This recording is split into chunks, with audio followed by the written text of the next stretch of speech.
If you're still awake, you're exactly where you're meant to be. Welcome to Mind-Bending Mysteries. My name is Tammy. Now, before we begin, a quick disclaimer. Tonight, we are discussing an active, evolving health crisis aboard the MV Hantavirus. The information provided is based on the reports from the World Health Organization and the European Centre for Disease Prevention and Control as of May 7th, 2026.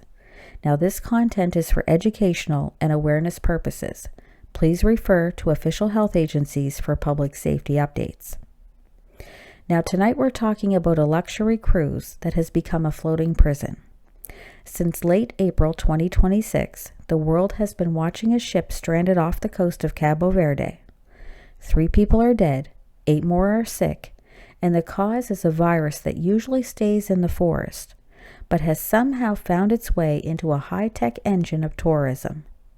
Now we're talking about the Hantavirus, and why this specific outbreak is causing a level of panic we haven't seen since the early 2020s. Now, to understand the virus, you have to understand the enemy. So let's break down the science so everyone is on the same page. The Hantavirus, this isn't one single bug.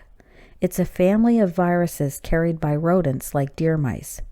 Usually, humans catch it by breathing in dust contaminated by rodent waste. Now, the Andes strain, this is the nightmare version of the virus found in South America. Now, most hantaviruses cannot spread from person to person, but the Andes strain is the rare exception. It's the only one known to pass directly between humans, and that is exactly what investigators fear is happening right now.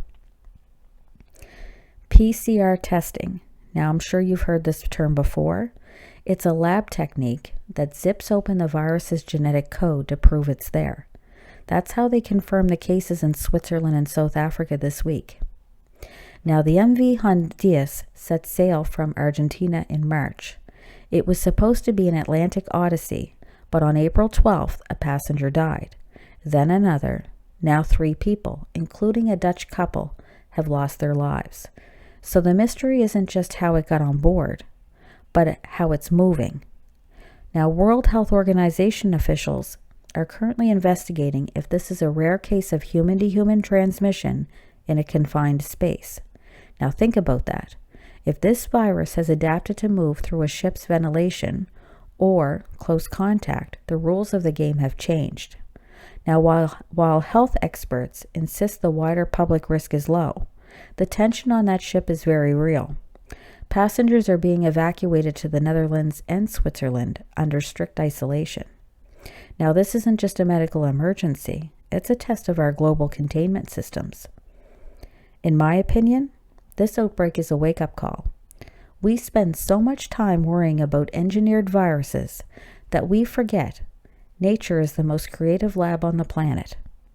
The Andes strain has always had the potential to move between humans, but it usually burns out in small rural clusters. To see it emerge on a luxury vessel traveling 6,000 kilometers is a reminder that in our connected world, rural and global are only one flight or one cruise apart. Now, as we watch the news from Cabo Verde, we have to remember that fear is its own kind of contagion. It's easy to look at a ship and see a horror show, as some passengers have called it, but the real lesson here is about our relationship with the natural world.